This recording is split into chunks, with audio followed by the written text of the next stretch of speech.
This is BS with Joe. News, culture, and crazy. One blunt conversation at a time. George Washington warned us. 200 years back in his farewell address, he said the endless fight between factions would lead to a frightful despotism. And here we are in 2025. Tell me that doesn't sound like today's news. Sounds like last week's headlines. So where are we pulling this from? Credits where it's due.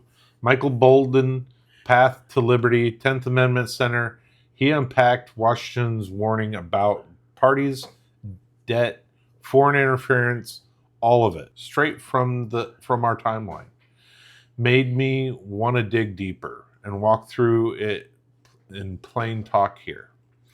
Washington said, quote, "The alternate domination of one faction over another, sharpened by the spirit of revenge, is itself a frightful despotism."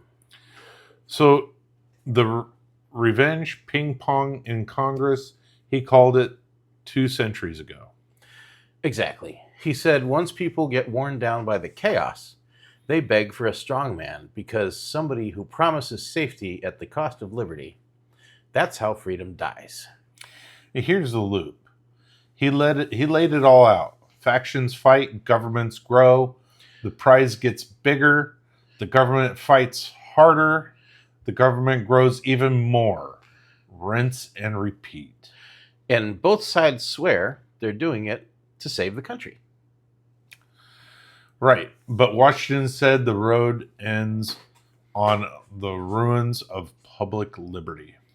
He also warned about foreign meddling through party politics. Quote, "It opens the door to foreign influence and corruption, which finds a facilitated access through the channels of a party passion." So they don't need to buy both parties. Just pick a side, feed the fire, and let division do the rest. Exactly. He said when that happens, the policy and will of one country bend to another. Feels a little too on the nose with some of the headlines today, doesn't it? Yes, it does. When there's a power grab problem, Washington said when one branch steals from another, or when all gang up on it, leads to real despotism. Whatever the form of government. So whether it's Congress legislating, courts legislating, or the White House legislating, it's all the same game. Consolidation. Bingo. And Washington flat out said it. Don't let it happen. Keep the power split or liberty gets crushed. So here's the tool most people forgot. Washington said if the setup's wrong, fix it with an amendment. His words, "Let there be no change by usurpation, for though through this is one instance may be the instrument of good. It is the customary weapon by which free governments are destroyed." Translation: if the rule needs change, do it the right way. Don't cut corners just because the team holds the ball today. And here's where Washington's warning slams right into 2025.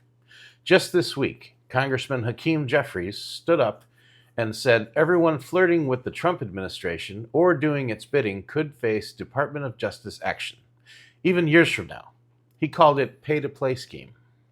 Yeah. Translation: if you're on the wrong team, expect subpoenas or jail time. That's not justice.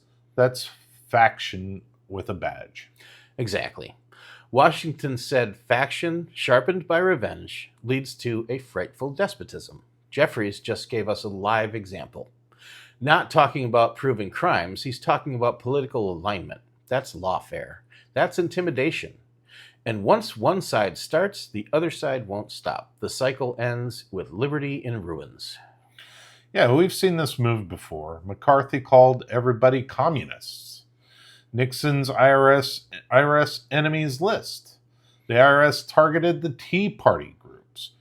Different decades, same stunt. And Washington warned us straight out, when government becomes a weapon for one faction, freedom doesn't last. That was true in 1776, it was true in the 1950s, the 1970s, the 2010s, and it's true right now. So here we stand. Washington laid it out.